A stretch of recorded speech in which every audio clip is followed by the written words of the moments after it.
Информативното издание Вести го продолжуваме со разговор во студио. Разговараме со директорката на Центарот за развој на Пелагонискиот плански регион, господјата Емилија Геровска. Добре дојдовте во студиото на телевизија Орбис. Гостување кое што беше планирано уште минатата седмица, но обврските околу 4 ноемвриските награди и сите манифестации го одложија, а поводот се разбира убавата вест која што простои уште минатата седмица за добиениот грант од Европската унија 1,2 милиони евра, кој што Центарот го добија ќе го реализира во соработка со грчките партнери, се однесува на зоолошката градина. Најавивте дека кон крајот на годинава треба да пристигне подпишувањето формално на договорот, докаде се активностите околу тоа, за и формално правно да биде завршено и да бидеме сигурни дека навистина тие 1.200.000 евра ќе ги добиеме. Па, впрочем, сме сигурни, бидејќи стигна официјалното известување од управувачкото тело од Солун. Она што сега следи се формалните активности на прецизирање на буџетот, прецизирање на сите договори, бидејќи сме обврзани со низа на договори, едни кои што не обврзуваат со делегација на Европска унија во Скопје како агенција која што е надлежна за договорите, други кои што ги имаме за подпис со управувачкиот орган како представник на Европската унија, нели генерално и на програмата од Солун. Еден куп технички работи кои што се разбира не би ги заморувала вашите гледачи. Мислам дека најавено ние дека ќе се финализираат до крајот на оваа година и дека договорот ќе биде потпишен со цел од почетокот, од буквално од првиот ден на наредната година да можеме да почнеме со реална имплементација. Практично 1,2 милиони евра досега барем од европски фондови во Битола или еве од втората компонента конкретно на ИПА програмата не сме чуле дека сме добиле. Со тоа практично и Центарот за развој на Пелагонискиот плански регион се утврдува како една институција која што знае како треба да работи, знае пред се како да извлече европски пари, една мана која што Република Македонија еве толку години назад никако не може да ја преброди. Чувството какво е? Еве институцијата навистина да биде таа која што еден таков значаен проект ќе реализира. Јас тоа го истакнав и на пресконференцијата. Мојата благодарност до тимот е навистина голема и ценам дека еден ваков грант не само заради големината, само заради висината на средствата, туку и заради тоа што значи еден континуитет во добивањето на проекти финансирани од странски донатори, не само од Европската унија, туку знаете многу работиме нели и со амбасадите, со USAID, утре имаме голем настанок, почнуваме нов проект и така натака. Сите овие грантови, односно одобрени проекти, лично како раководител ги доживувам како потврда на успешен концепт кој што сме го восстановиле во работењето на нашата институција. Имено ги користиме сите можности што се на располагање за едукација, за тренинг. Нашите вработени многу често се на тренинги надвор од земјата и имаме привилегија како земја што се уште такви тренинзи се организираат со финансиска поддршка од самите организатори, бидејќи во комуникација со наши пријатели од странство знаеме колку значи да се одвојат средства самите да ги платат тие тренинзи, а тоа мора да го прават, бидејќи без едукација континуирана не можете да сте во чекор со она што се случува. Така да мислам дека тоа е едниот сегмент, постојана едукација. Вториот сегмент е нашата отвореност како институција. Многу пати сум го кажала, тоа веќе се плашам и да не се повторувам, но тоа е принципот на нашето работење. Ние и по закон и по сегашната конституција сме 5 луѓе кои што сме изверзирани, би рекла еве сега во овој момент, за изработка на проектни апликации и имплементација на проекти, значи она што значи менаџирање на проекти. Но, за ние да бидеме вистински успешни, мора како организација да се храниме со податоци. И оттаму и нашата отвореност кон сите организации, независно од кој карактер, дали се здруженија на граѓани или јавни, стручни, факултети, универзитети, специализирани организации, бидејќи единствено со нивната стручност, со нивната експертиза и нивниот инпут пред се, нашите проекти можат да бидат логични, одржливи и да, најпросто кажем, да фатат место кај евалуаторите.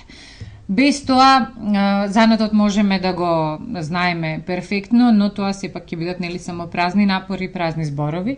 И оттаму ценам дека работењето на Центарот е еден пример како една ваква институција на регионално ниво всушност ги поврзува сите организации и територијално од регионален аспект, но и од аспект на тоа кој што стручност и што експертиза може да понуди. Што се однесува до проектот поврзан со зоолошката градина, најавивте дека уште од 2013 почетокот започнува реализацијата, она што треба да се реновира, останатото да се изгради. Освен центарот, од македонска страна се општина Битола и институцијата сама како зоолошка градина. Во еден наврат повикавте од центарот и до останатите барем присутни во Пелагонискиот регион, дали се тоа фирми, предпријатија, поединци кои што може да се вклучат и да помогнат на било кој начин, сепак останувате за сега овие три споменати партнери да го реализирате проектот? Да, значи проектот е нешто сосема независно од нашиот апел до сите кои што се чувствуваат, како да речем, неповикани, ајде, желни да помогнат. Ние уште на тој голем настан кој што го имавме на 22 април на денот на планетата Земја, кога промовиравме една зоолошка подготвена за физичка реконструкција, бидејќи до претходно, знаете, се сочувавме со дивоградби, со објекти за кои што не постојаше никаква документација и така натака. Уште тогаш јасно кажавме дека паралелно со нашите напори да обезбедиме средства за унапредување на состојбите во зоолошката, не само од аспект на живеелиштата, туку генерално и од аспект на едукативната понуда и од аспект на промотивните активности кои што зоолошката би сврлиле повеќе на пазарот, дека настрана од нашите напори, секоја една приватна компанија или друга организација е добре дојдена во нашите простори и ги ставаме буквално на располагање сите тие основни проекти кои што ги изработивме, да ги искористат доколку сакаат да помогнат во реконструкцијата на зоолошката. Независно од тоа што исто така и за нив беа одделени средства и тие на некој начин се собственост на центарот, ние ги даваме на употреба на секој еден кој што смета дека треба да допринесе. Јас мислам дека такви треба многу да се препознаат. Но се уште ги нема.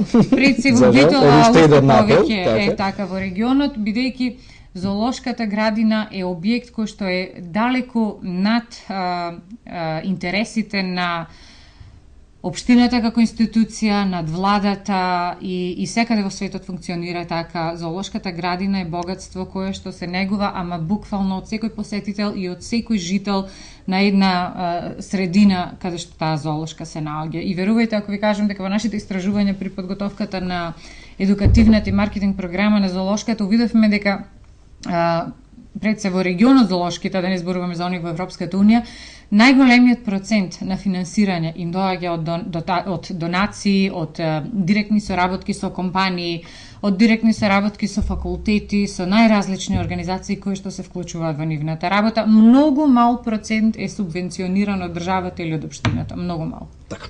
Нека биде или новинарска скепса или резерва, што и како би можело да затаи или да го закочи проектот во реализирањето. Но одамна бевме сведоци и на проект кој што со исто европски пари требаше да се прави во Битола, реконструкцијата на Сјурајдер, но еве се уште се борат кои со дотации, кои со останати финансиски средства, што зоолошката градина и незината реконструкција може да ја забави. Убавината во европските проекти е што кога ја поднесувате апликацијата, уште во старт треба да направите проценка на ризикот и без таа проценка проектот не може да ви биде одобрен. Значи таа анализа што се може да се случи да го забави проектот веќе е направена и е дел од одобрената апликација. Мислам дека не се соочуваме со некои ризици кои што се ненадминливи, но не знам, би почнало од временските услови кои што нели се врзуваат со градежната сезона до некакви проблеми со партнерството со луѓето од Грција. Меѓутоа во таа анализа на ризикот уште веднаш се понудени и решенија, значи за ваквите состојби и токму заради тоа и таа анализа е прифатена. Значи се предвидува што може да испадне како што не треба и како на кој начин истото да се лекува. Во сите тие случаи крајот на 2013-та очекуваме, ако значи, не се барем поголем дел. Проектот трае 18 месеци, значи крајот ќе биде во летото во 2013-та практично, не 2014. Значи проектот ќе трае цела 2013-та и пола од 2014 година. Сосема на крај најавивте голем број на нови мултимедијални содржини кои што треба да ја изфрлат зоолошката градина како институција на пазарот во регионот, но зошто да не и во странство. Дали се тоа за смартфони, квизови игри кои што ќе бидат поставувани и на Facebook за особено младата публика да биде анимирана. кога и како, предпоставам голем број од компаниите кои што се заинтересирани за соработка, ќе ги интересираат, кога може да ги очекуваат сите останати тендери поврзани за тие работи или ќе се соработува со фирми кои што веќе се проверени партнери на центарот? Во тој дел, значи, би сакала да нагласам дека проектот беше аплициран во мерката заштита и унапредување на животна средина. Значи, покрај она што значи реконструкција на зоолошката, генерална цел на проектот е да пред се најмладите, но и генерално луѓето кои што живеат во Пелагонискиот регион и прекограничниот регион од соседна Грција, здобијат подетални знаења за она што значи животна средина во местото каде што живеат, односно богатството, природното богатство кое што го делиме со прекограничниот регион во соседна Грција. Размислувајќи на кој начин денес човекот учи и кои се изворите од каде што ги добива информациите, проценивме заедно со грчките партнери дека е најдобро да се фокусираме на изработка на еден дигитален пакет кој што ќе има низа на алатки, почнувајќи од квизови кои што ќе се користат на смартфоните, до едукативни, буквално училишни часови кои што ќе бидат во дигитална форма, а ќе имаат интерактивна функција, односно учениците ќе можат преку тие специјално дизајнирани програми да научат повеќе за флората, фауната и генерално за животната средина во прекограничниот регион. Тој пакет, значи, се уште е во фаза на дефинирање заедно со европската делегација во Скопје. Кога истиот ќе биде дефиниран, ќе бидат изработени заедно со грчките партнери проектни задачи на кои што ќе бидат повикани компании да се понудат, нели, со цена и со тоа како би го изработиле. Ви благодарам многу на гостувањето, ви посакувам успешна работа и во врска со проектот посветен на зоолошката градина, но и со многуте други, кои што центарот потврдуваат дека една е од ретките институции во општина Битола која што навистина ги заслужува парите на граѓаните што ги добива. Ви благодарам навистина за оваа можност да прецизираме, нели, што ќе се случува во наредниот период и само би ја искористила оваа прилика да најавам и да поканам, впрочем, заинтересирани учесници за утрешната конференција која што центарот ја организира во хиподромот во село Крклино. Мислам дека многумина од битолчани знаат. Станува збор за нов објект изграден со средства од ИПАРТ програмата. Не случајно одбравме таму да ја одржиме оваа конференција, бидејќи почнуваме еден нов проект кој што се вика Лидер Пелагонија, а ќе ги опфаќа луѓето поврзани на директен или индиректен начин со земјоделскиот сектор. И сметам дека утрешната можност ќе биде совршена прилика да луѓето видат дека и таа програма функционира и дека за добри проекти, за добро изработени проекти, за одржливи проекти секогаш може да се најде, апсолутно да. Ви благодарам уште еднаш.